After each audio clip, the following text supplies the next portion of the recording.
예, 안녕하세요. 오늘 또 이렇게 그 강연에 참석해 주셔서 감사합니다. SNU 트루스 포럼입니다.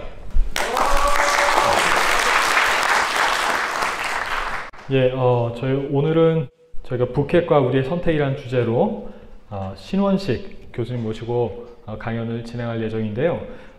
다들 아시겠지만 평창올림픽 이후에 남북 간에 그 한반도의 평화 무드가 약간 이렇게 조성되는 것처럼 이렇게 보입니다. 하지만 그 북핵 문제와 또 북한의 그 참혹한 인권 침해는 우리가 직면하고 있는 현실인데요.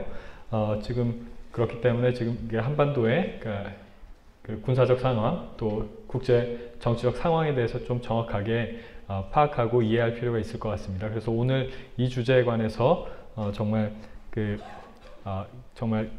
전문가분을 모시고 강연을 하게 됐습니다.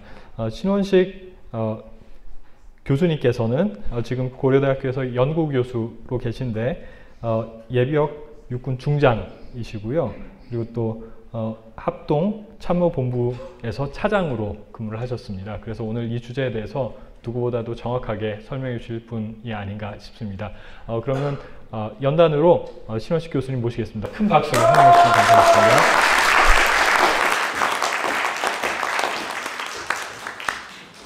예, 반갑습니다. 제가 그 양해 말씀을 좀 구할 것은 제가 며칠 전에 운동을 하다가 허리를 좀 다쳐가지고요.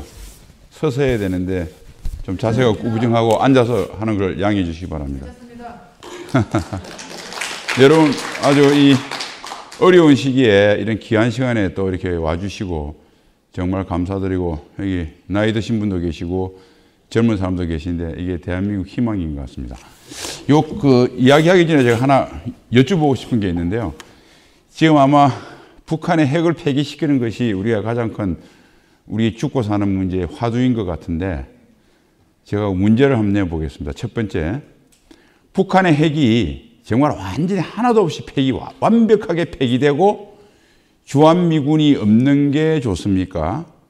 아니면 북한의 핵이 그대로 있는데 주한미군이 있는 게 좋습니까? 1번이 좋아하는 사람은 손 들어보세요. 1번. 북핵도 없고 주한미군도 없는 1번이 좋다. 그러면 북핵이 있어도 주한미군이 있는 게 낫다고 생각하시는 분? 맞습니다. 예, 바로 아주 여기 계신 분 정확히 아시는데요. 사실은 우리 죽고 사는데 가장 중요한 게 사실은 한미동맹이고요. 한미동맹 중에서 한미동맹을 바치는 게 이제 한미상호 방위조약이라는 것이 94년 11월 달에 54년 11월 달에 발효된 것이죠. 그런데 만약 주한미군이 없이 종이 쪽지만 있으면 과거 월남처럼 떠났던 미군이 안 돌아올 수 있습니다. 내가 가려고 했는데 좀 바쁜 일이 생겨서 미안해 하면 끝입니다.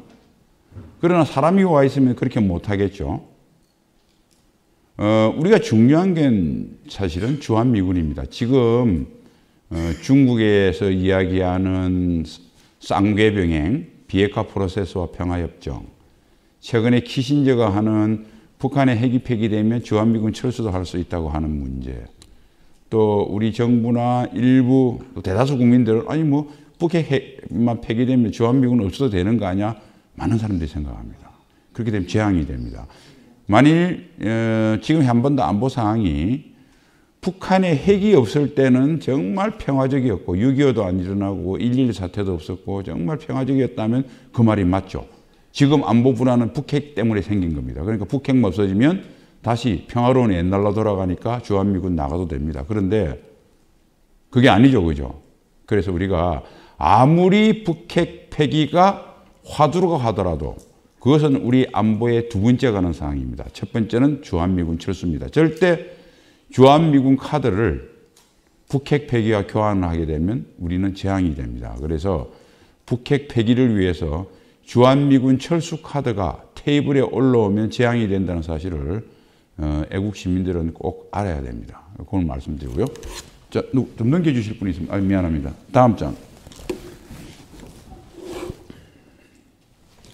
혹시 제가 지난주 목요일 날 쓴 조선일보 칼럼을 보신 분이 계신지 모르겠는데 거기 있었습니다. 김정은이 평화공세에 뒤에 숨은 세 가지 덫. 그겁니다. 제목을 좀 바꿨습니다. 김일성, 김정일, 김정은 3대째 내리 같은 레파토리로 떠드는 마술이 이번에도 통할까?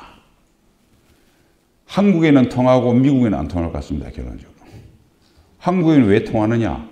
그 마술을 보는 관객들이 천하만 폭침 주역도 대성적 차원에서 괴념치 않는 아주 착한 사람들이기 때문에 한국 관객은 통할 것이다. 그러니까 다시 마술을 부립니다. 마술은 세 가지입니다. 하나는 첫 번째가 비핵화 의지가 있는 것처럼 마술을 부리고 있습니다. 그런데 이 비핵화 의지가 우리 국민들은 마치 김정은이가 처음 이야기한 것처럼 노래로 치면 최신곡인 줄 알고 있습니다. 옷으로 치면 신상인 줄 알고 있습니다. 그런데 아닙니다. 흘러간 옛 노래 리바이벌입니다. 8번 불렀던 노래거든요. 말로도 하고 공식 협정에 서명도 했습니다. 싸그리 다 어겼습니다. 제가 아주 비슷한 이야기를 하나 해보면 2005년 육자회담 체제의 어떤 그 최고 문수라고 할 수 있는 9.19 공동성명이 나오기 전에 정확히 7월 16일 날 당시 통일부 장관이었던 정동영 장관이 평양을 가서 김정일이를 아련합니다. 그때 김정일이 이렇게 이야기했습니다. 체제 안전만 보장되면 핵무기는 단 한 개도 가질 이유가 없다. 이것은 선대의 김일성의 유언이다. 이번에는 국제사찰까지 확실히 받겠다. 그래서 많이 들어본 노래 같죠? 이번에 김정은이가 정의용 실장한테 한 말입니다. 거기에서 지금 김정은이가 한 말보다 김정일이는 더 확실한 약속을 했어요. 국제사찰까지 받겠다고 했어요. 이번에 김정은은 그것까지도 이야기 안 했어요. 그런데 우리는 처음 들은 것처럼 환호합니다. 그 다음에 문서는 여러 개가 있지만, 어딨습니까? 우리 저기 뒤에 그 나라를 위해서 애쓰시는 이정현 옛날에 새누리당 대표님께서 제가 가지고 막역이라 오셨는데 박수 한번 쳐주시죠. 그래서 이제 문서로는 대한민국하고 북한이 약속한 게 있습니다. 핵무기를 내려놓자고. 그게 91년 11월 달에, 그 다음에 92년 1월 달에 했던 한반도 비핵화 공동선언입니다. 근데 북한이 어겼죠. 그러니까 미국이 아이고 대한민국을 앞세우니까 저놈들이 말을 안 듣니까 이제 내가 나서봐야 되겠다.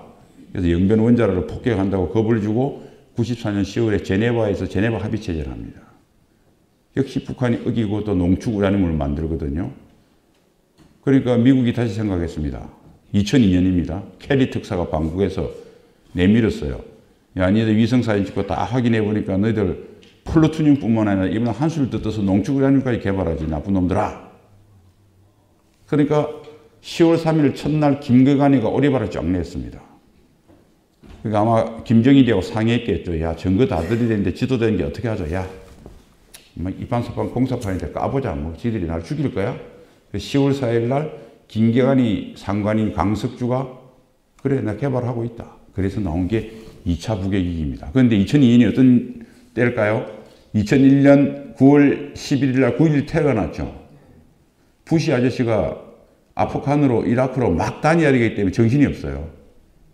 그런데 북한 핵에 집중할 수가 없어. 그러니까 어떻게 했겠어요? 북한이 제일 말 잘 듣는 중국을 불러가지고 야야 짱캐야 네가 육자회담 의장국이 돼서 6나라 모아가지고 한번 해봐. 그게 중국한테 북한 핵을 아웃소싱 시킨 겁니다. 그래서 2005년 3년간 끌어서 2005년 9.19 공동성명을 육자가 사인을 했어요. 몽땅 다 어겼습니다. 그러니까 저 비핵화 의지표명은 최신곡이 아니라 흘러간 노래 리바이벌이에요. 두 번째, 가사가 리바이벌하다. 가사가 또 우리가 생각하는 거가 완전히 틀린 겁니다. 우리는 북핵 폐기를 한반도 비핵화라고 보잖아요. 왜냐하면 대한민국은 핵이 없기 때문에 북한 핵만 폐기되면 한반도는 비핵화되는 거 아닙니까?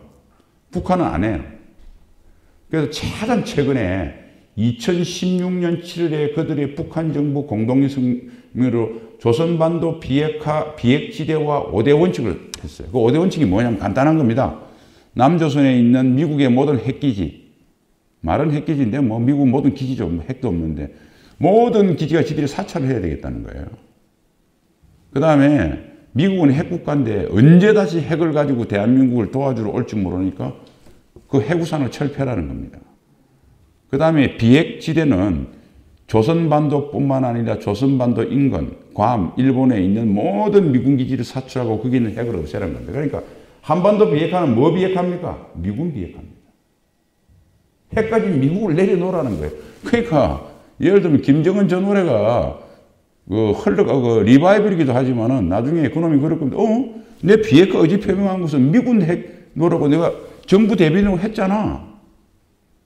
그래서 여러분들이 잘 보셔야 돼요. 북한은 한 번도 거짓말 안 합니다. 한반도 무력적과 통일 거짓말하는데 똑같은 소리를 합니다. 우리 나름대로 해석을 해서 북한은 평화를 원하는 거 맞다 해놓고 나중에 그 이상한 짓을 하면 거짓말했다고 거짓말이 아니고 북한은 진실된 참말을 계속 일관되게 합니다. 우리가 그것을 이상하게 해석해가지고 북한이 웃기는 거죠. 사실 북한은 한 번도 한반도 무력적화 통일을 포기한 적 없고 경제 병진 노선 헌법에 집어넣었고요. 한반도 비핵화는 미국 비핵화라고 그랬지 자기 핵 내려놓았던 소리 단 한 번도 안 했습니다. 북핵 폐기란 이번에 정의연 갔다 와서 한반도 비핵화라는 이야기는 들어봤지 북핵 폐기 이야기 들어보셨습니까? 못 들어보셨죠? 그래서 저 비핵화 의지 표명은 구닥다리 리바이벌에다가 가사도 완전히 우리하고 다른 가사다. 그게 첫 번째 덫이. 두 번째 덫. 이번에 이걸 던짐으로써 김정은은 통상 북한이 내세우는 것은 던지는 카드는 첫 번째 남남 갈등을 일으킵니다. 대한민국에서 갈등을 일으키면 대한민국의 남남 갈등 구조는 바로 한미 갈등으로 연결되는 2차 방정식입니다. 그런데 이번에는 미미 갈등, 미국 내 갈등까지 포함한 고차 방정식을 던졌어요. 지금 미국의 입장이 단호한 것 같지만은 막상 시간이 진행되다 보면 미국에는 아마 크게 두 가지로 국론이 갈릴 겁니다.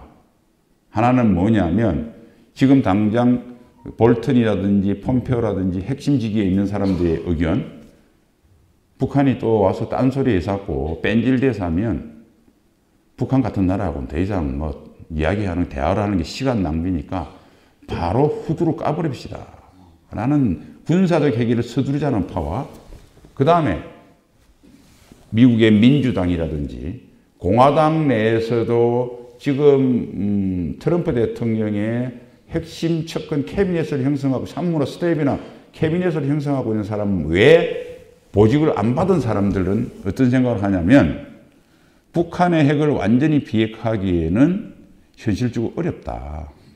그러니까 대화의 문턱을 낮춰서라도 북한과 대화의 모멘텀을 유지해야 된다. 이렇게 하면 크게 두 가지로 갈릴 겁니다. 자, 그 다음에 군사적 해결을 하자고 하는 측은 또 어떻게 갈릴까요? 그럼 군사작전의 범위가 어디까지냐? 핵능력 제거냐? 아니, 가비건 코피 작전만, 코피만 터뜨릴 거냐? 이빨까지, 옥수수까지 출장을 보낼 거냐? 아니, 피바다를 만들 거냐? 여러 가지를 놓습니다. 거기마다 리스크 요인과 기회 요인이 다 있어요. 여러 가지 전략적으로, 갑론을박할 여지가 굉장히 많습니다. 두 번째, 대화의 문턱을 낮추자고 하는 측에도 대화의 문턱이 어디까지냐를 가지고서 싸우게 될 겁니다. 가장 간단한 것이 미국을 위협하는 핵능력 막 내려놓고 대한민국은 죽든 살든 거기는 내버려 두고 그냥 핵협상을 타결하자. 이게 아마 대표적인 대화의 문턱일 텐데 그러면 미 본토의 범위를 어디로 볼까요?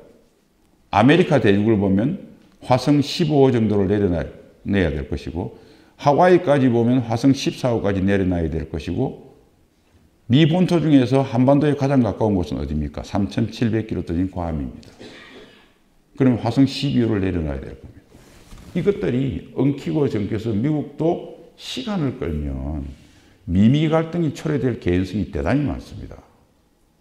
김정은이 대단한 전략가입니다. 그건 인정해 줘야 됩니다. 그래서 이번에는 남남 갈등, 미미 갈등, 남남 갈등과 미미 갈등이 복합적으로 어우러져서 결국은 한미 갈등을 이야기하는 고차 방정식을 이 아저씨가, 뚱땡이 아저씨가 던졌다. 이렇게 보시면 됩니다. 그 다음에 북중 관계 회복의 실마리를 또 심어놨어요. 아까 말씀드린 대로 9.19 공동성명 때 육자회담 체제를 미국이 자기가 하려니 깝깝하고 말도 안 듣고 우선 뭐 힘을 기울여서 이게 두들겨 패버리면 될 것 같은데 중동에 다니느라고 정신이 없으니까 중국을 아웃소싱 했잖아요. 이 짱캐 비단 장사 왕서방이 이게 장사치가 이게 보통 장사가 아니거든요. 원래 이런 말이 있습니다. 일본 상인이 중국 상인한테 울고 가고 중국 상인이 인도 파키스탄 인파 상인한테 울고 가고 인파 상인이 아라비아 상인한테 울고 가고 아라비아 상인이 유태 상인한테 울고 가고 유태 상인이 페니키아 지금이 시리아 저쪽에 레바논인데입니다. 페니키아 상인한테 울고 가고 페니키아 상인이 그리스 상인 이탈리아 상인한테 울고 간다. 이게 다 장사의 법칙이거든요. 위로 갈수록 장사의 도 같은 그 비단 장사 왕서방도 그 비단 싣고 왔다 갔다 하면서 그 장사의 도 같은 놈입니다. 그러니까 이게 싹 그 소위 말해서 중국이 나온 북한 이거 북핵 해법이라고 하는 것이 한반도를 위해서 내놓은 거 아니라 지가 제일 대박날 짓을 해놓은 겁니다. 쌍중단, 투쌍이라고. 쌍중단이 뭐냐면 한미연합훈련과 그 다음에 핵실험을 같이 중단하는 거예요. 쌍계병행은 비핵화와 그 중간 단계를 거쳐서 최종 엔드스테이트는 비핵화와 한반도 평화협정입니다. 자, 북한의 핵이 몽땅 다 폐기되면 북한은 어디로 갈까요? 중국의 해구산 밑으로 들어갈 겁니다. 그렇죠? 평화협정으로 주한미군 철수를 하면 한국은 어디로 갈까요? 중국으로 갑니다.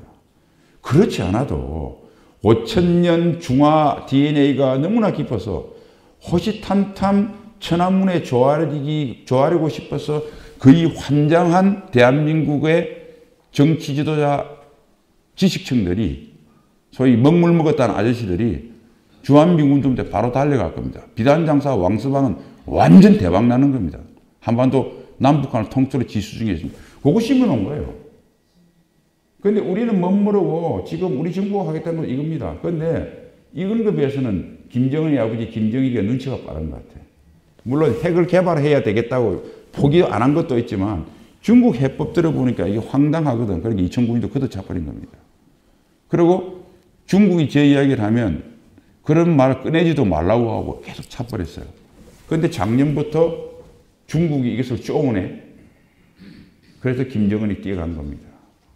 뛰어가서 형님이 이야기한 쌍계병행 내가 할 테니까 혹시 미국이 안 들어주더라도 옛날처럼 뭐 유엔 제재가 나왔는데 공개적으로 뭐 통상을 하지는 못해도 1400km 국경선에 살짝 무역하는 건 눈 감아 주셔.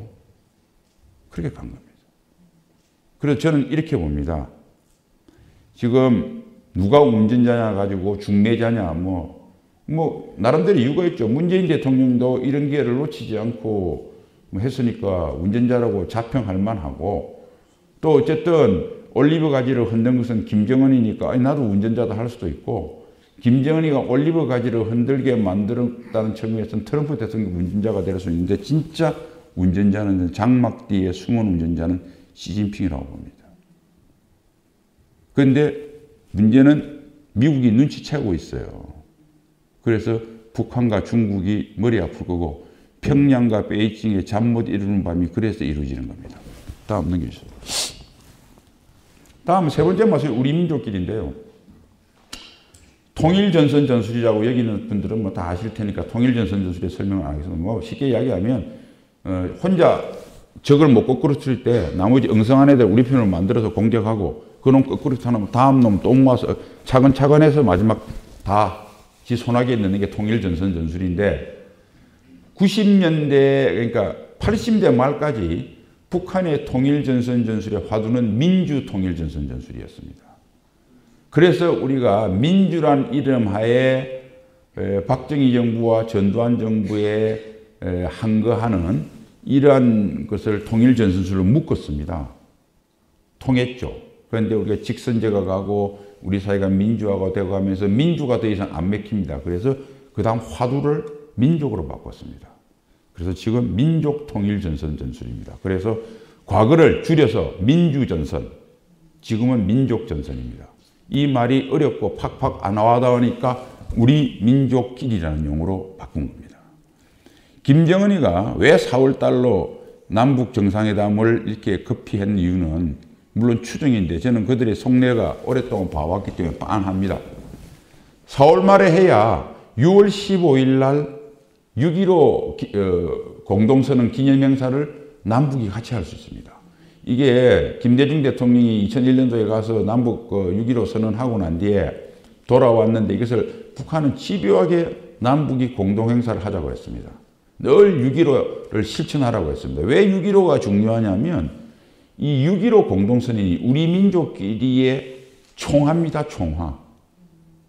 고려민주 연방제의 기초에서 만든 겁니다. 이게.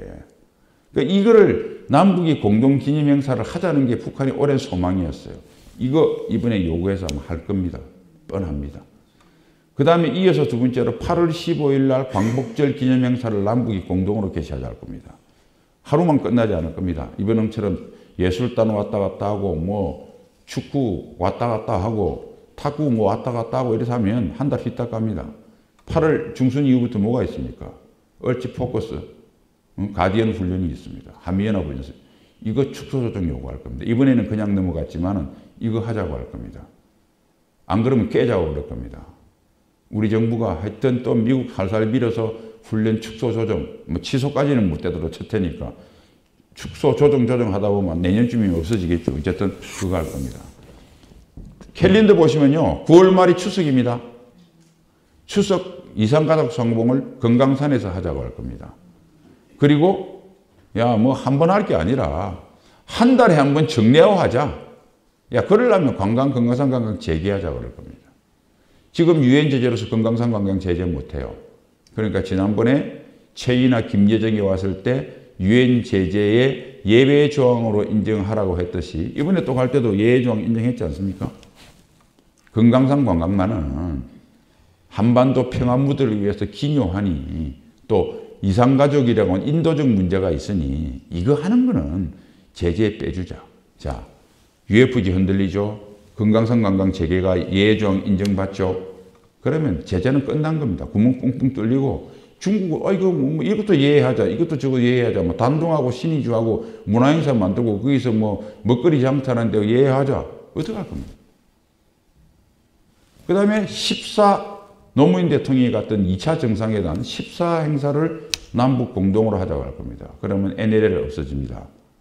여러분들 해외여행 갈 때 타는 인천공항 앞에 북한 선박이 와서 어로 작업을 할 겁니다. 북한이 서해 어로 작업하는 것은 100% 북한 인민군이 직영하는 어로 회사들입니다. 다 무장군인 타고 있습니다. 그러면 이때쯤 되면 어떻게 될까요? 김정은이 계속 웃으면서 뭐 봄이 왔다, 가을이 왔다, 눈이 나리네 웃고 뭐 왔다 갔다 해서 하면 우리 대한민국 국민들은 야, 북한이 이렇게 위협적이 할 때 한미동맹이 우리 지켜줬는데 북한이 위협적이 아니니까 한미동맹이 필요 없네. 우리 민족끼리가 한미동맹을 대체할 수 있겠네, 민족공조가. 그리고 보니까 더 낫다야. 한미동맹에 있을 때 맨날 뭐 전방에서 총 소리도 나는데 훨씬 나은데.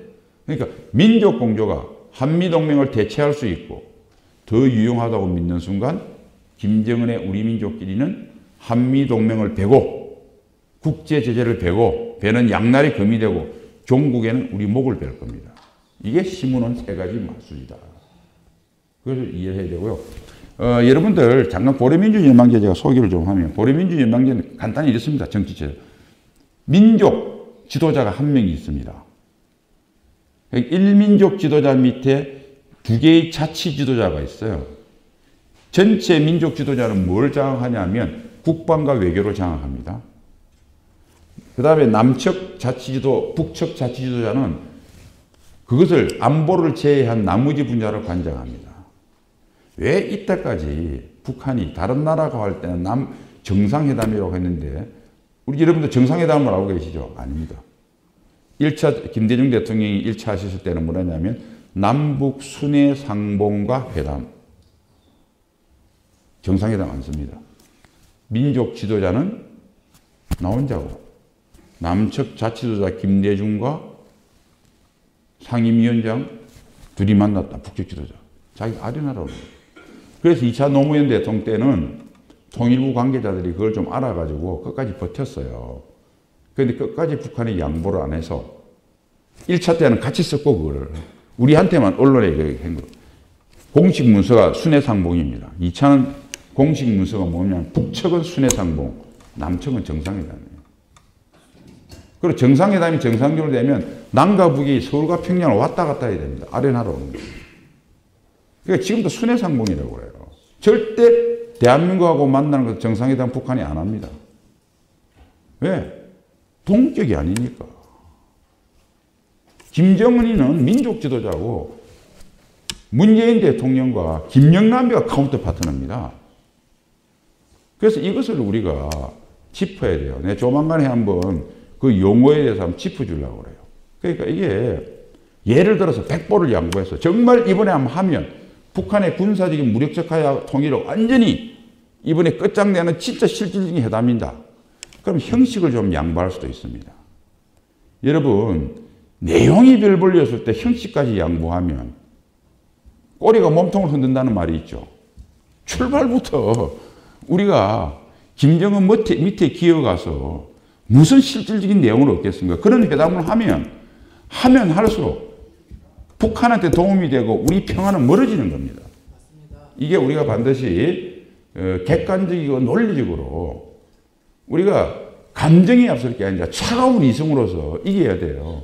그걸 좀 아셨으면 좋겠다. 다음 좀 넘겨주세요. 자, 이게 기본 개념인데 좀 빨리빨리 진행하겠습니다. 북한이 핵을 왜 개발할까요? 이번에 남북특사단한테, 대북특사단한테 그렇게 이야기했죠. 북한의 핵뿐만 아니라 모든 무기는 남측을 향하지 않는다.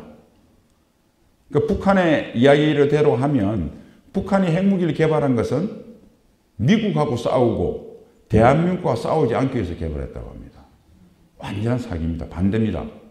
북한은 미국과 싸우지 않기 위해서 그 상태에서 대한민국과는 싸우기 위해서 핵을 개발했습니다. 한미동맹이 없어지면 미국과 싸울 일이 없었죠? 없죠. 6.25 때 할아버지 김일성이는 쏘갔습니다. 걔네들이 원래 전쟁을 일으킬 때는 세 가지 요건이 있는데요. 첫 번째, 북조선 혁명역량 강화. 이 3대 혁명역량 강화라고 그래요. 그러니까 북한이 전쟁 준비가 되어 있는가? 오케이. 남조선 혁명역량 강화. 남조선이 우리가 공격했을 때 제대로 단결되게 우리한테 저항할 수 있느냐 없느냐 못하게 만들어야 되겠죠. 그러니까 6.25 때는 그랬습니다. 박헌영이가 서울을 점령하고 3일만 지나면 남로당이 폭동을 일으켜서 남조선은 그냥 빨개진다.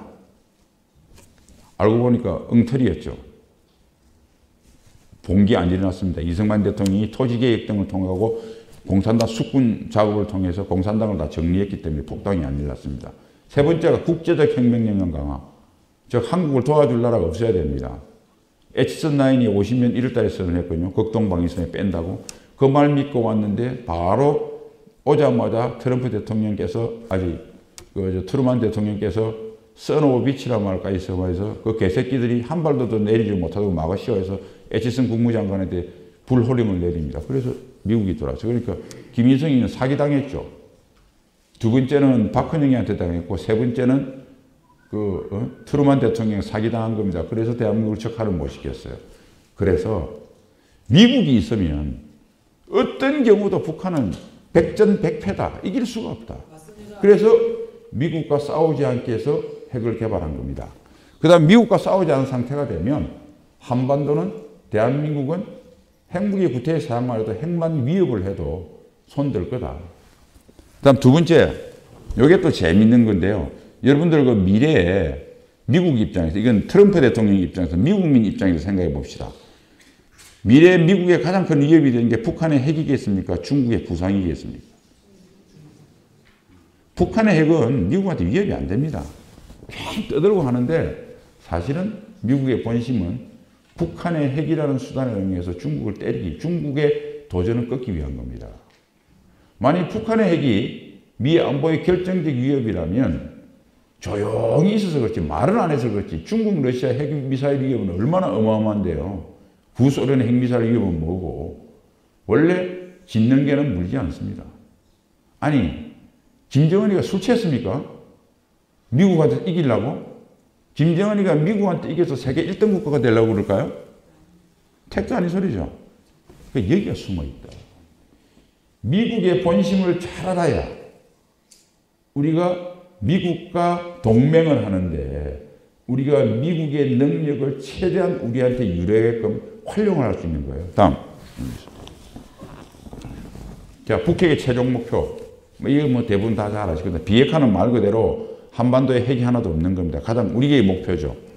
그런데 이것이 핵 동결은 지금 수준에서 수준이 얼음이 어는 거니까 지금 수준이 어떤 거냐가 중요하겠죠. 지금은 북한은 핵은 한국과 일본을 확실하게 위협을 할 수 있는 스커드와 노동이라는 미사일에 탑재 가능한 적게는 30에서 많게는 60개의 핵탄두가 갖고 있습니다. 그러니까 한국과 일본에 위협하는 핵능력은 그대로 둔 채 미국을 위협하는 핵능력만 제거되는 상태가 핵동결입니다.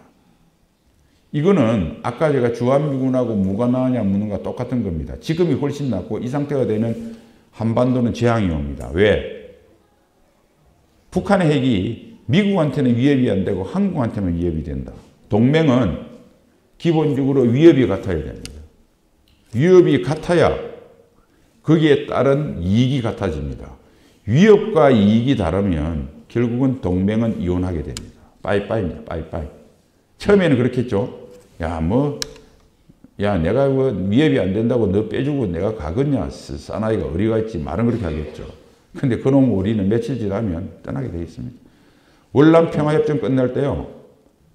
미국하고 베트남 상호방위기가 그대로 있었습니다. 미국이 이야기했습니다. 평화협정을 하기 위해서 저희들이 하도 월맹이 발광을 해서 하니까 내가 잠깐 뺐다가 적혀있지. 언젠가 올게. 언제든지 올게. 오긴 개코로 옵니까? 안 왔지? 그러니까 왜냐하면 베트남이란 것이 중국을 자기편으로 끌어들이니까 거대한 중국이 소련의 팽창을 막아주니까 베트남이라는 존재는 더 이상 필요가 없어진 거예요. 월맹이 미국한테는 위협이 안 되고 남베트남한테만 위협이 됐습니다. 그러니까 빠이빠이죠. 그게 핵동결이에요. 비약사는 더 골 때립니다. 왜? 북한 내에 얌전히 핵을 갖고 있는 것은 don't care. 외부로 흩트린 것만 문제가 된다는 거거든요. 자, 북한이 핵이나 대량살상물을 외부에 퍼뜨리면 북한의 핵은 글로벌 이슈가 되겠죠. 그죠? 이게 파리로 가서 터질 수도 있고, 런던에 가서 터질 수도 있고, 워싱턴 DC에서 터질 수도 있습니다. 전 세계가 관심 가져야 됩니다. 하다못해 저 아프리카에서 터질 수도 있습니다. 그런데 북한 내 갖고 있으면 이거 한반도 남과 북이 1대1로 대한민국이 독박 서서 해결돼야 할 문제지 전 세계는 관심이 없습니다. 우리도 마찬가지 아닙니까? 필리핀이 아프리카에서 난리 난다고 우리가 지금 관심은 잠깐 쓰겠지만은 거기에 무슨 군대를 보내고 달려가서 여러분들 하겠습니까? 먹고 살기 바빠 죽겠는데 안 하거든요. 이런 소리입니다. 그러니까 우리는 무조건 북핵 폐기에 있지 그 있던 문턱을 낮추면 차라리 지금이 훨씬 낫다. 지금은 미국도 있고 전 세계도 있고 다 있으니까 북한이 핵을 가져 있어도 그걸 못 씁니다. 어떻게 씁니까? 지들이 멸망을 각오하지 않으면. 그런데 떠나는 순간 재앙이 된다. 그래서 아까 말씀드렸죠. 북핵 폐기가 문턱을 낮춰서 어정쩡하게 된다든지 북핵 폐기를 명분 삼아서 주한미군 철수를 트레이딩하게 되면 지금이 100배 낫다는 겁니다. 이것을 잊어서는 안 된다. 이제 마지막에 비핵화의 방법인데요. 비핵화는 평화적 비핵화, 군사적 비핵화, 북한 정권이 붕괴되는 여러 가지 3가지 방법이 있겠죠. 하나씩 잠깐 알아보겠습니다. 다음 내용이죠. 요거는 다 아시는 거니까 다음. 예. 자, 평화적 비핵화. 그러니까 1993년 3월 12일 북한이 NPT 탈퇴를 선언하면서 북핵 위기가 시작이 됐습니다. 그전에도 물론 북한이 핵을 개발했지만 본격적으로 되게 3월 12일인가 지금 25년이 지났습니다. 다 협상에 의해서 평화적인 방법에 의해서 핵을 내려놓고자 했는데 다 실패했습니다. 현재까지. 핵을 완전히 개발했으니까. 실패한 이유는 3가지입니다. 첫 번째가 동기와 대가의 불일치라는 겁니다. 그러니까 뭐냐면 북한이 핵을 개발하는 동기가 강할수록 제재가 강해야 되겠죠. 자, 핵을 소위 P5 국가, 소위 핵확산 금지 조약에서 핵을 가져도 그 전에 개발해서 가져도 된다는 나라가 여러분들 잘 아시는 미국, 영국, 프랑스, 중국, 러시아 5개 나라입니다.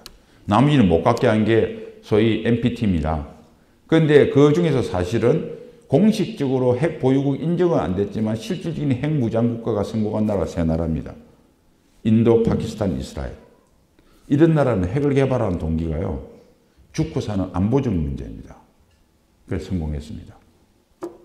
그런데 죽고 사는 문제가 아니고 속된 말로 주변에 좀 똥폼 잡으려고, 폼 잡으려고 개발한 나라들이 있어요. 남아공화국, 브라질, 아르헨티나. 남아공화국은 특히 백인 소수 정권을 지키기 위해서 뭐 혹시 인권 문제 들고 나올까 봐 핵무기 이렇게 좀 폼 좀 잡고 이렇게 죽고 사는 문제가, 남아공이 핵무기 없다고 죽습니까? 브라질이 축구도 잘하던데 보니까.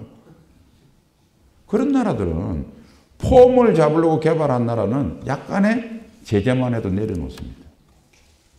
그래서 이 이야기예요. 북한한테는 핵무기가 목인데 돈 좀 준다고 여기 목 내놓을 사람이 있으십니까?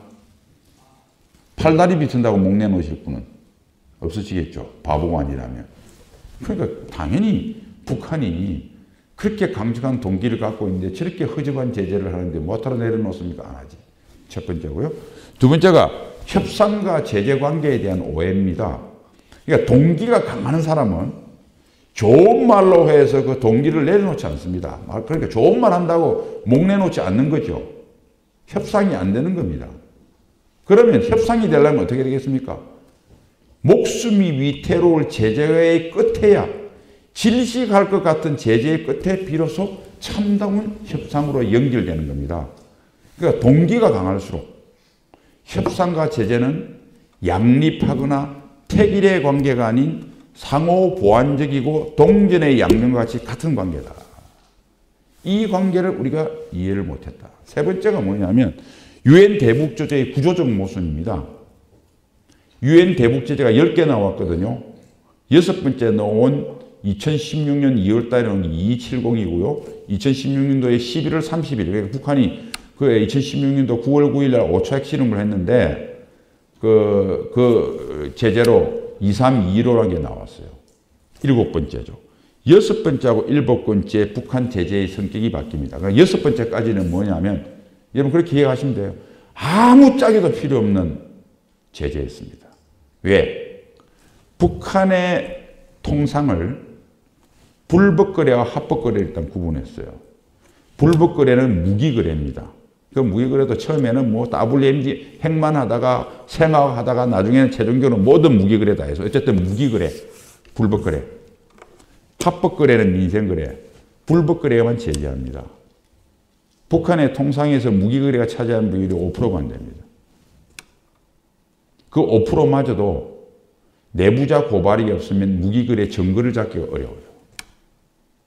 그 다음에 북한의 모든 통상은 우리는 국가가 하는 게 없지 않습니까? 대부분 민간기업, 삼성, 현대, 뭐 이런 게 뭐 롯데 이런 데 가잖아요. 북한은 모든 게 공기업이 합니다. 공기업의 오너는 누굽니까? 김정은입니다.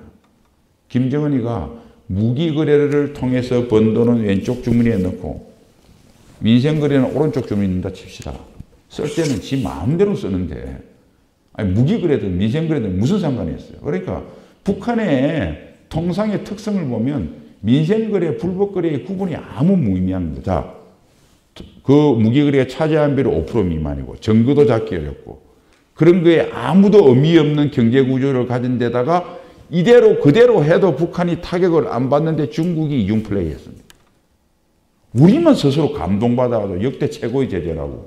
우리 기준에서는 최고의 제재죠. 우리는 해외에서 유해에서 제재한다는 소문하더라도 여러분 IMF 구조명령 보셨죠? 신뢰도 그냥 들어 다음날 외환시장 문 닫아야 됩니다. 정권시장 문 닫았습니다. 그럼 바로 일주일인 IMF 구조금융 갑니다.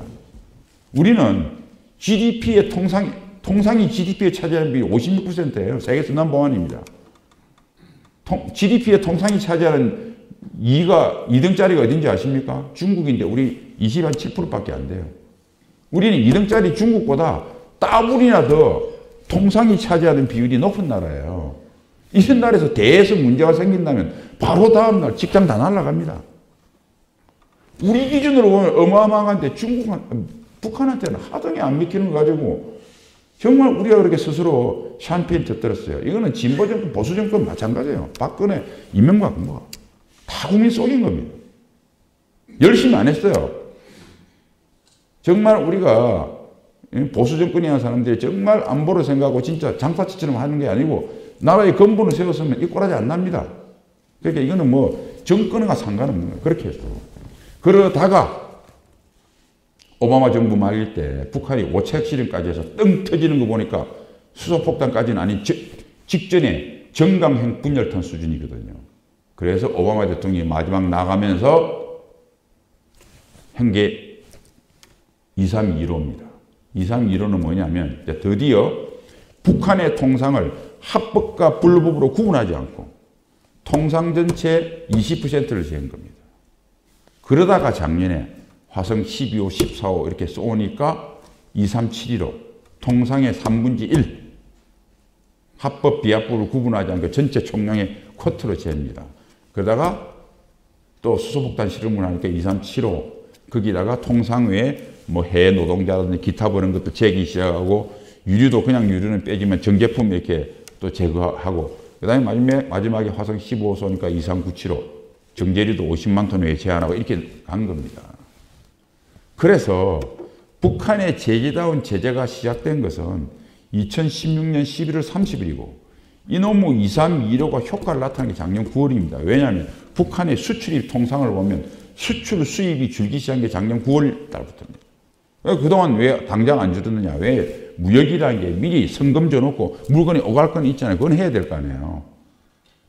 그러니까 북한의 영향을 주는 제재는 한지 1년도 안 됐고 1년 정도 좀 지났고 북한이 영향을 받기 시작한 건 작년 9월부터 몇 개월입니까? 9, 10, 11, 12, 1, 2, 3, 6개월. 7개월밖에 안 됐습니다. 그러니 이제 좀 시작한 걸 가지고 제재 무용론, 협상 만능론을 떠드는 것들은 제대로 진실을 모르는 사람들이에요. 여러분 요 비슷한 거 이란 예를 한번 들어보겠습니다. 이란이 2002년 국민저항위원회라고 하는 반정부 단체에서 기자회견을 했어요. 언론에 공개를 했어요. 우리 정부가 이 이슬람 원리주의 정부가 비밀리에 핵을 개발하고 있다. 그래서 서방이 압박이 들어가서 2002년부터 2005년까지 핵 협상을 하는 와중에 2005년도 과격파가 정권을 잡았어요. 과격파가 핵은 주권적 권리다 하고 걷어차버렸어요. 그래서 2005년부터 2010년까지 유엔 대이란 제재가 4개 나옵니다. 그 이란 제재 성격이 어떤지 아세요? 100%. 100% 경제 봉쇄예요. 무슨 수출이 뭐 총량이 뭐 무슨 20% 3분의 1 아니에요. 100% 제압버렸습니다. 그래도 이란의 석유를 싸게 팔고 하니까 살짝 상하는 놈이 있거든.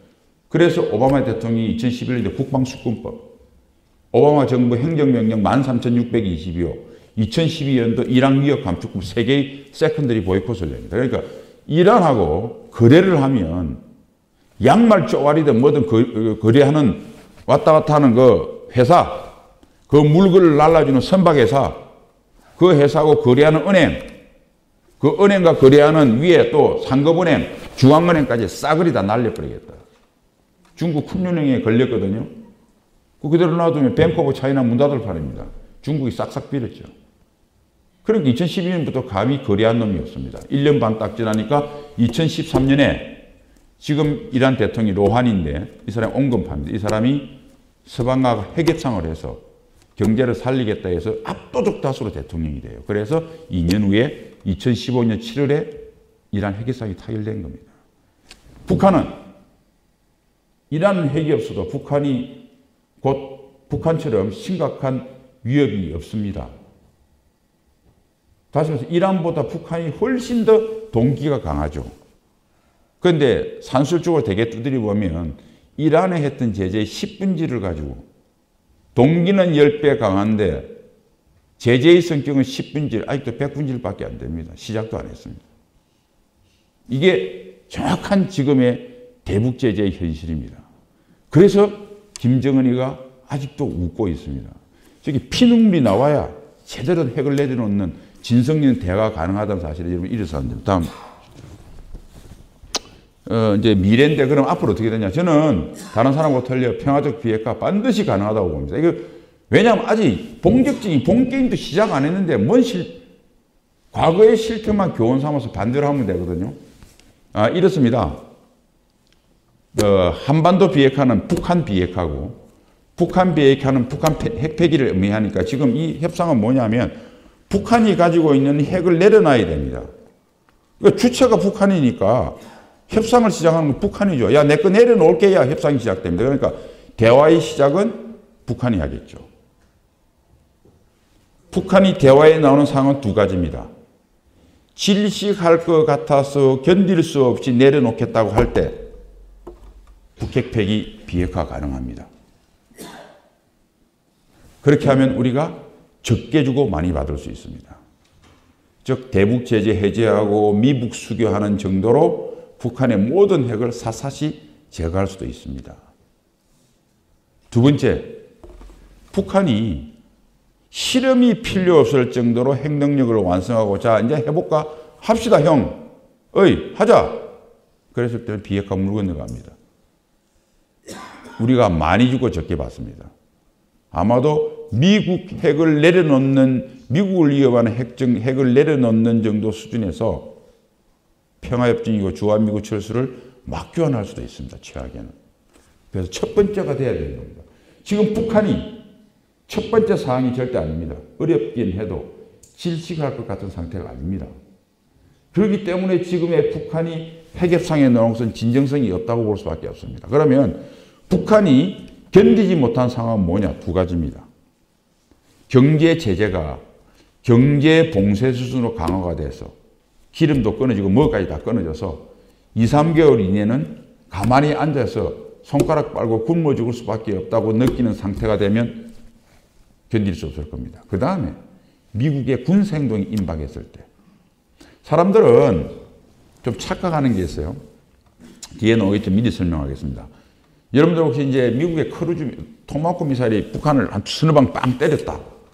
바로 장사정포가 놀라고 북한이 전쟁을 하겠다. 1번. 아니다 못한다. 2번. 1번으로 생각하시는 분 손 한번 들어봐 주시죠. 2번. 안 하겠다. 아, 이게 뭐 굉장히 훌륭하신 분들, 제가 생각이 비슷한 분이 많네요. 자, 이런 겁니다. 우리가 이제 일반 국민들이 북한을 오해해서 스스로 북한의 공갈에 말려드는 스스로 심리전에 말려드는 스스로 상황을 만드는 이유가 뭐냐면 첫 번째, 북한을 우리 스스로 괴물로 만들기 때문에 그래요. 저는 이때까지 김정은, 김정일, 김정은, 뭐 김일성이까지 최고의 냉철하고 정확한 계산가입니다. 여러분 특히도 김정은을 나이가 어리고 뭐 무슨 미숙하다 그러는데 아니 대한민국 어느 대통령이나 어느 장관보다 밥상머리 교육부터 절대군주의 교육을 저만큼 많이 받은 사람이 어디 있고 6년 동안 내가 보니까 생각보다 잘하던데요. 그리고 이분 또 생각해 보십시오.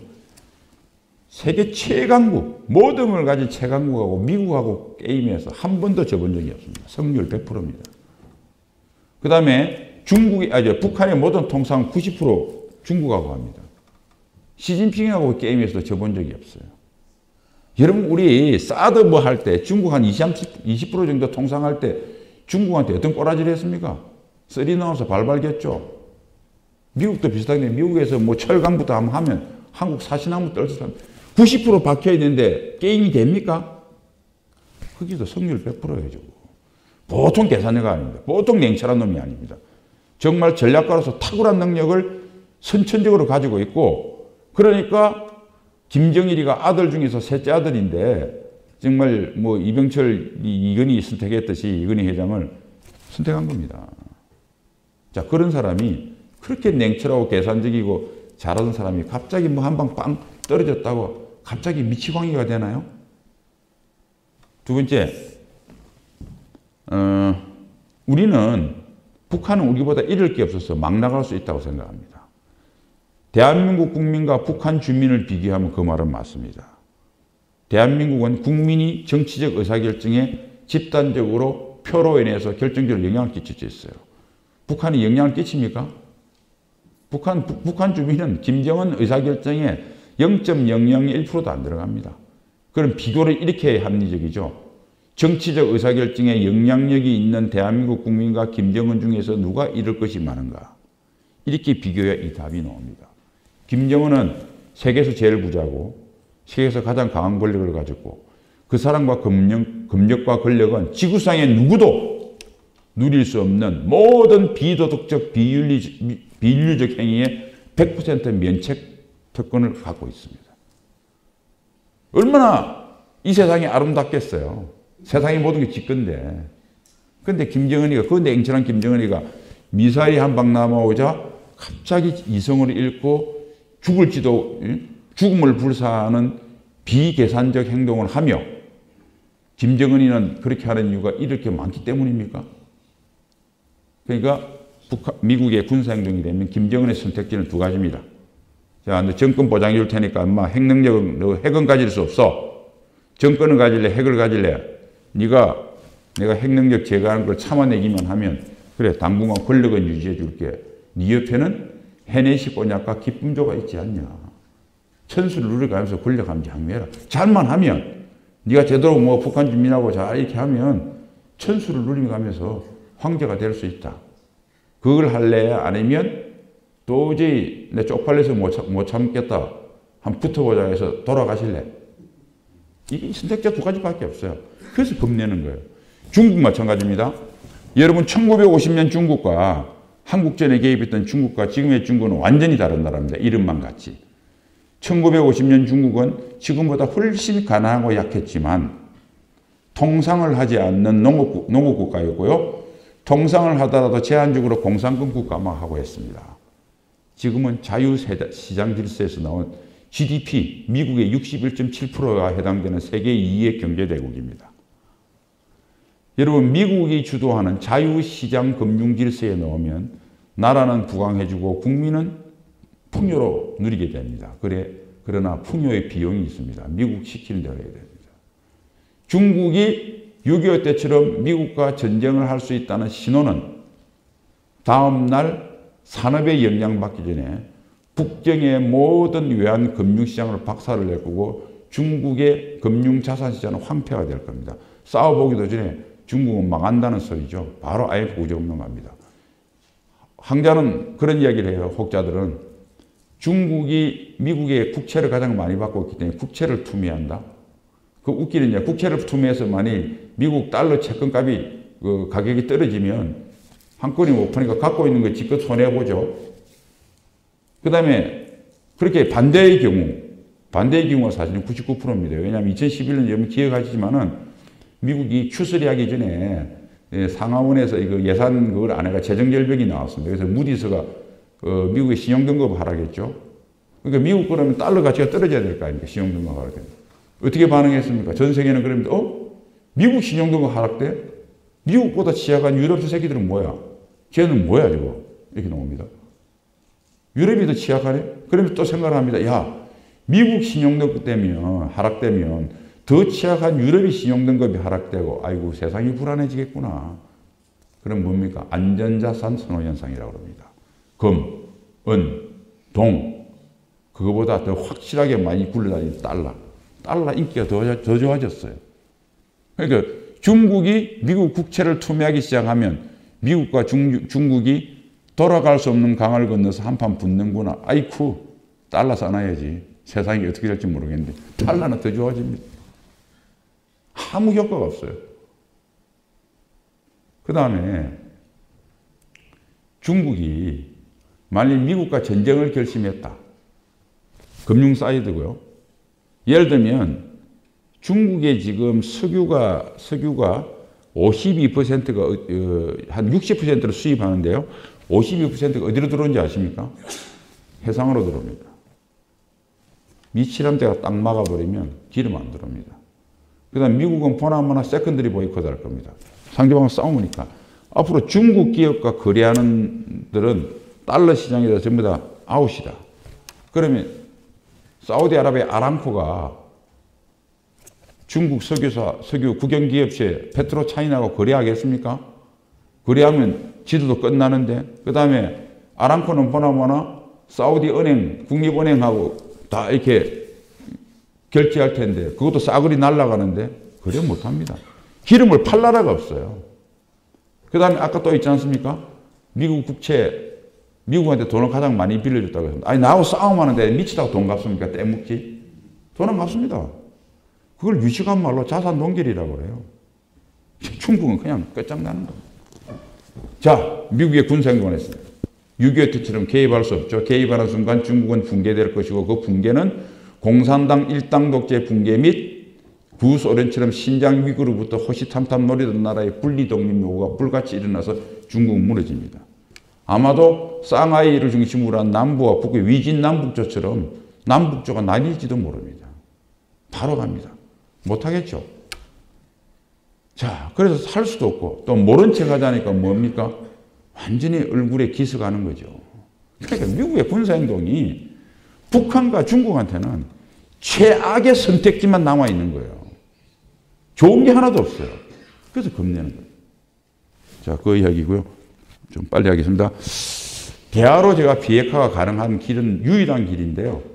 북한의 아까 전략적 셈법을 바꾸면 됩니다. 북한은 핵이 그들의 생명을 연장시켜주고 또 그것을 기하로 해서 미국만 떠나면 대한민국을 굴복을 시켜서 적화 통일을 할 수 있는 절대 무기요 정의의 복음이라고 이야기합니다. 그런데 이것이 가짐으로써 자, 지금 파라독스가 시작됐어요. 북한이 미국 본토를 위협하는 핵을 개발하지 않았을 때는 나머지 좋았는데 미 본토를 위협하는 핵을 개발하면 자기들은 절세의 복음이 되는 줄 알았는데 이게 위험을 독배가 되어가요. 지금 6.25 이후에 쭉 보면 다른 주변국도 마찬가지지만 미국의 기본적으로 대한보동정의 핵심은 스테이트스 코어라고 그러는데 국제정치학적 용어로 현상 유지입니다. 정전체제 유지입니다. 그대로 있는 겁니다. 그래서 때로는 한국군이 좀 북한이 국지 도발을 했을 때 세게 대응하려면 늘 미국이 말렸어요. 말렸다고. 그런데 지금 미국은 처음으로 미국이 한반도의 현상을 타파해서라도 북한을 선제 공격할 동기를 가지기 시작했어요. 우리가 말립니다. 왜? 미국을 위협하는 핵을 개발했기 때문에. 영린을 건드린 겁니다. 영린을. 그래서 지금 어떻게 보면 역으로 찬스가 온 거예요. 북한의 전략적 셈법을 바꾸기 위해서 미국이 드디어 힘을 쓰기 시작했다.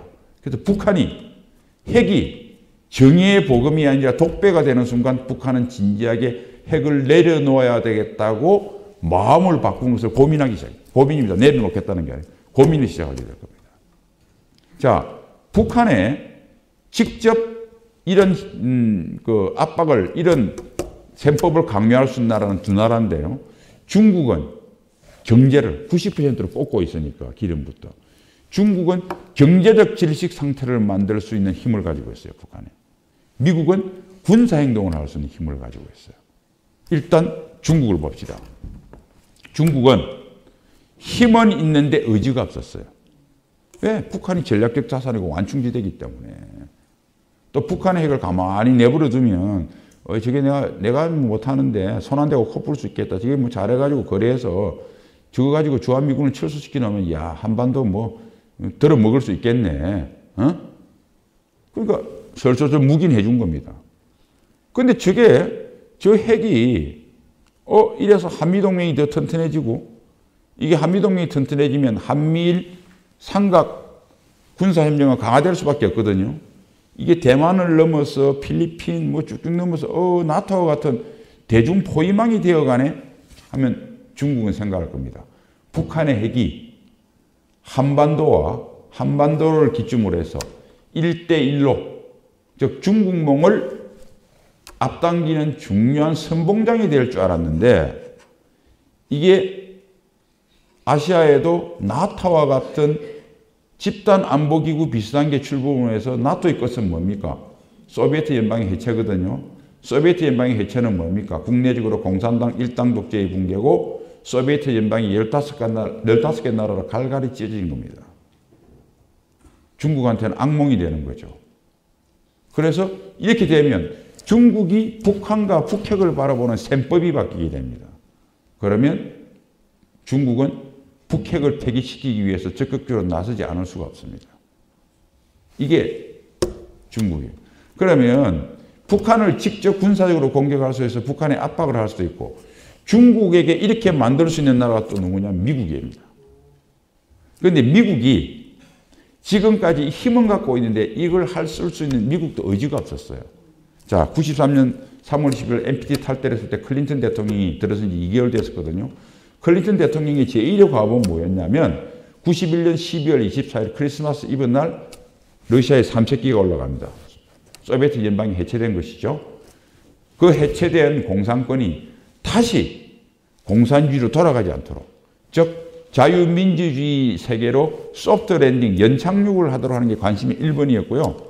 90년, 91년부터 일었던 걸프전이 안정적 관리, 걸프전 이후에 걸프만의 안정적 관리, 이 걸프만이 왜 중요하냐면 여기에 문제가 생기면 3차 오일 쇼크가 납니다.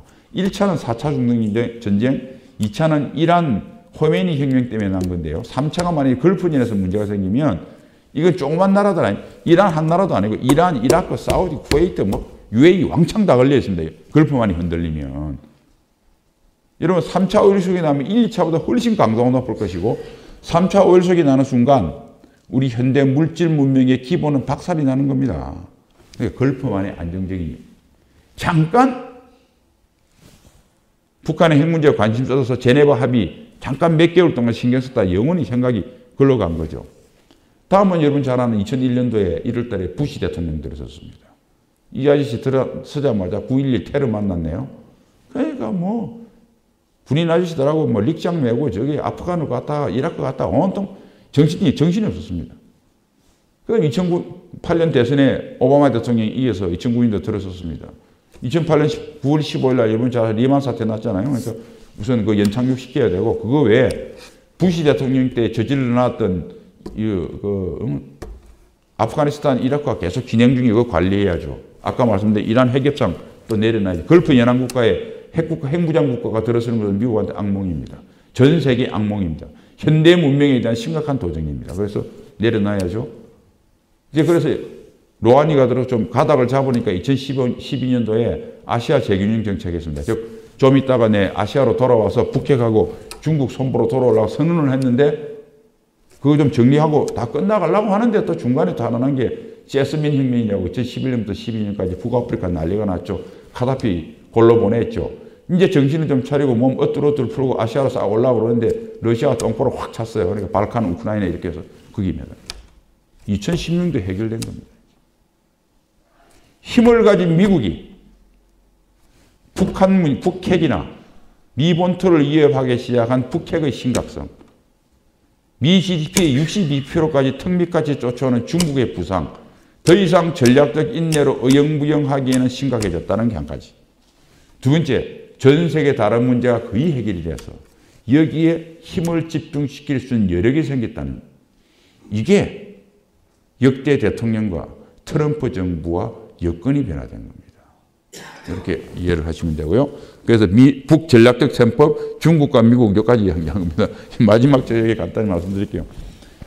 결국은 이럴 겁니다. 결국은 키로 지고 있는 미국이 아까 말하는 북핵을 기하로 해서 그 첫 번째 위협인 중국의 부상, 기타 위협인 북핵 정도를 비용대 효과면에서 비용대 위험을 고려해서 지금 하는 게 좋으냐. 우리 경상도, 제가 경상도 사람인데요. 경상도 사람한테 야 지금 하는 게 헐케미 키냐 나중에 하는 게 좋으냐 이 소리예요. 지금 500원 지금 100만 원 드는 게 두려워서 100만 원 그냥 안 쓰고 딴 데 쓰지 이랬다가 한 5년 후에는 100억 정도의 청구서가 날라오니까 지금 100만 원 쓰자. 지금 하는 게 헐키친다 이 소리입니다. 지금 하는 게 싸냐 안 싸냐. 저는 트럼프 대통령이 이 장사의 도사들 아닙니까? 집장사. 집장사 계산을 얼마나 잘하겠어요. 그래서 우리 장사치 기능, 장사꾼의 기능을 트럼프 대통령에서 주판을 튕겨보면 지금 하는 게 낫겠다. 특히 중국은 뒤에 잠깐 나오겠지만 중국의 군사력은 전성기의 옛 소련의 군사력보다 2분질이 안 됩니다. 중국의 현재 경제력은 미국 GDP의 2017년 미국이 19.3조인데 중국이 11.5, 6조, 7조 정도 되기 때문에 61.7%도 정확하게요. 일본이 전성기 1995년에 미국이 7.4조 때 일본이 5.4조였습니다. 72%까지 쫓아갔습니다. 그러니까 전성기의 옛 일본보다 지금의 중국의 경제력이 못합니다. 그리고 경제의 질을 보면 저기는 완전 통계 조작에다 이 신뢰가 없어요. 그런데 일본은 사기업이 다 하는 겁니다. 그러니까 투명해요. 그 외에 일본 여러분들 기억하시죠? 80, 90년대. 일본 제품 얼마나 좋았습니까? 워커맨부터 뭐 소니, 토요타 생각해. 세계 최고의 상품을 만들었습니다. 지금 샤오미가 아이폰하고 갤럭시보다 좋나요? 값이 싸기 때문에 사는 거예요. 솔직히. 질 안 좋습니다. 좋은 거 하나도 없어요, 중국. 떼거리, 쪽수를 가지고 밀어붙이는 거지 질하고는 상관없습니다. 그 다음에 그때 도요타, 일본 뭐 장인정신, 평생 직장, 뭐 일본 배우기에 미국부터 아니 하버드 케네디 스쿨의 교재가 전부 다 일본 기업들이었어요. 80, 90년대. 잘 아시겠지만 전성기에 일본보다 훨씬 못합니다. 그런데 일본이나 러시아보다 중국이 강한 게 있어요. 잠재력이 커요. 쪽수가 많으니까. 화교까지 있으니까. 그게 뭡니까? 옛 소련과 일본보다 경제력과 군사력은 못한데 미의 잠재력은 훨씬 크다. 지금 조져야죠. 뭐 답은. 그 이야기입니다. 그래서 저 트럼프가 저 난리치는 거예요. 본질은 여기 있습니다. 그걸 이해하시면 되고요. 아까 말한 상호 카드 이야기했는데 중국이 미국한테 쓸 수 있는 카드 제로. 국제 투매도 아까 안 된다고 그랬죠. 미국이 중국한테 쓸 수 있는 카드는 뭐가 있을까요? 첫 번째 경제적 카드. 관세 장벽 이번에 좀 하다가 했는데 본격적으로 시작하면 어떻게 되냐면 중국 산업 경쟁력은 뭐겠습니까? 품질 경쟁력이겠습니까? 가격 경쟁력이겠습니까? 그 관세 붙여가지고 가격 똑같이 올리면 중국 거 사나요? 신일본 제철이나 포스코보다 철강이 2분의 1 가격인데요. 관세 50% 붙여 똑같이 하면 미친 사람 아닌 다음에 중국 국내는 쓰겠지. 공산당이 쓰라니까. 해외에서 어느 놈이 중국 철강 샀습니까? 안 씁니다. 샤오미하고 갤럭시하고 아이폰 값이 똑같은데 샤오미 사는 사람이 있습니까? 바보입니까? 안 삽니다. 이게 뭐냐면 관세는 다른 나라도 그렇지만 특히 중국한테는 중국 경제의 본질적인 유일무이한 경쟁력의 원천을 한 방에 날리는 거예요. 두 번째 더 큰 게 뭔지 아십니까? 환율 조작국 지정하는 거예요. 제가 여러분들 일본이 잃어버린 30년, 40년 얼마나 처참한 거 제가 말씀드릴게요. 85년 프라자 합의할 때 1불에 230엔 했습니다. 95년도 전성기 때 1불에 80엔 했습니다. 이 소리는 뭐냐면 똑같은 품질의 가격이 3배 올란 거예요. 그래서 태평양 전쟁 때 B-19가 두들겨 부신 일본 공장보다 100배 되는 일본 공장이 더 문 닫았습니다. B-19가 두들겨 부실 때는 군수공장만 두들겨 부셨거든요. 중공업 공장. 여기는 양말 공장, 기저귀 공장 싸그리다 나라. 그 결과 95년도에요. 미국 GDP 72%대. 자, 미국이 7.4조 원, 일본이 5.4조 원, 대한민국이 5천억 정도, 일본이 10분의 1이었습니다. 2017년 어떻게 된 줄 아십니까? 미국은 2.5배 성장해서 19.36조 불입니다. 대한민국 3배 성장해서 1.57조 불입니다. 일본은 얼마나 성장했을까요? 마이너스 4,200억 불. 8% 마이너스 성장. 넘들 이렇게 잘 나갈 때 22년 동안 4조 8,800억 불. 환율이 얼마나 무서운지 아시겠죠? 환율은 대량 살상무기입니다. 미국은 2차 세계대전 이후에 두 가지 형태의 국가의지를 개입을 시켜요. 자유통상질서에 나온 나라를 군대 보낼 필요 없습니다. 환율 가지고 가면 됩니다. 근데 이게 안 통하는 나라 있죠. 아프간, 뭐 목동 왔다 갔다 해서 뭐 상해에서 뭐 이런 나라는 통상도 안 하니까 할 수 없습니다. 그런 때는 군대 보내야 됩니다. 군대. 그러니까 군대 나갈 필요가 없어요. 군대 가서 두들겨 부시는 공장보다 100배나 더 점잖게 앉아서 프라자 호텔, 맨하탄 프라자 호텔 앉아가지고 스테이크 먹으면서 사인하면 끝장나는데 미쳤다고 군대 보냅니까? 이게 미국이. 중국이 그런 나라, 일본 같은 나라가 좀 돼 있는 거예요. 50년 다른 나라예요. 그래서 이걸 합니다. 그러면 거의 뭐 중국은 날아가요. 그 다음에 아마 이번에 500억 달러 했지 않습니까? 제 짐작인데요. 서울 트럼프 대통령이 한 2개월 동안 봐주면서 다시 상의하자 그럴 거거든요. 500억을 확 때려놓고 여러분들 그 트럼프 대통령이 쓴 협상의 기술이라는 책이 딱 한 가지입니다. 협상의 기술이 딴 게 있는 게 아니라 협상하기 전에 맥시멈 프레시오, 최대한 압박하라는 왓던 스쿨 교재입니다. 그 이야기입니다. 500불 때려놓고 조율하겠죠. 그래. 내 관세 반텀 잘라줄게. 시원하게. 또 입이 좀 튀어나오면 그래. 5분질 100억 불만 받고 400억 불 빼줄게. 그 대신 니네 금융시장 100% 개방해라. 변동환율제 혜택해라. 이런 거 요구할 겁니다. 되는 순간 중국은 관세는 피하겠지만 영원히 미국 시키는 대로 해야 됩니다. 뱅코브 차이나가 지 마음대로 못합니다. 중국도 뭐 바보가 아닌데 알겠죠. 안 하려고 그러겠죠. 근데 사람이 이렇습니다. 이제 내가 망가지는 걸 알아요. 이렇게 가면 안 된다는 걸 알아요. 당장 배가 고픈데 어떻게 해요, 그러면? 깜빵 갈 줄 알고 장발장이 초태 훔치는 거지. 일주일 굶겨놔 보십시오. 눈에 뵈는 게 있나. 이게 사람이 현재가 어느 정도 숨쉴 구멍이 있을 때 미래고 자시고 있지. 지금 당장 이 밥 한 끼 안 먹으면 한두 시간 후에 돌아가시는데 일주일에 형사한테 잡혀가지고 깜빵 가는 건 그 다음 일이에요. 일단 먹고 살아놓고 어떻게 하다 보면 빠져나갈 구멍이 있겠지. 그렇게 하네요. 알면서도 나갑니다.